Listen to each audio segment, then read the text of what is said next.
Isang lalaki ang arestado matapos akyatin at mamalagi ng halos maghapon sa tuktok ng Big Ben Tower sa London, habang mga mamayan mula Syria nagbunyi sa ikinasang kasunduan ng kanilang gobyerno at Kurdish forces. Ang sentro ng balita ihatid ni Joyce Salamatin.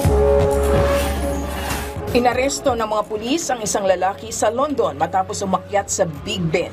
Halos 16 na oras na malagi ang lalaki sa Clock Tower at makikita na winawagayway ang bandera ng Palestine bilang suporta.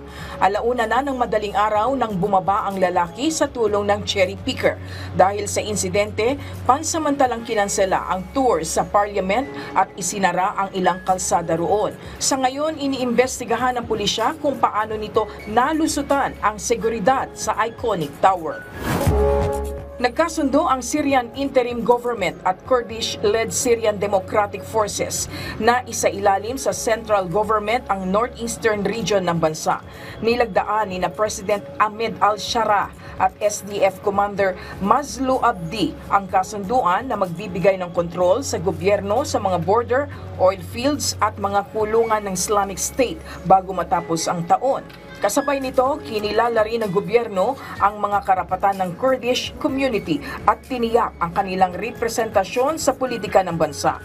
Layo ng kasunduan na tapusin ang kaguluhan at hatiang politikal sa lugar at palakasin ang kapayapaan sa Syria. Nagmistula namang piyesta ang ilang lugar doon habang ipinagbubunyi ang naturang peace agreement. Ibinida ng France ang bago nitong high-speed train para sa 2026. Idinisenyo ito ng isang French railway company na nakatakdang mag-operate sa Paris-Lyon-Marseille line sa 2026. Kabilang sa mga special features ng nasabing bagong TGVM ay ang pagiging convenient nito sa mga pasaherong may kapansanan. Tampok sa TGVM ang double-decker bar car at mas maluluwag na legroom set at iba pang set advancement.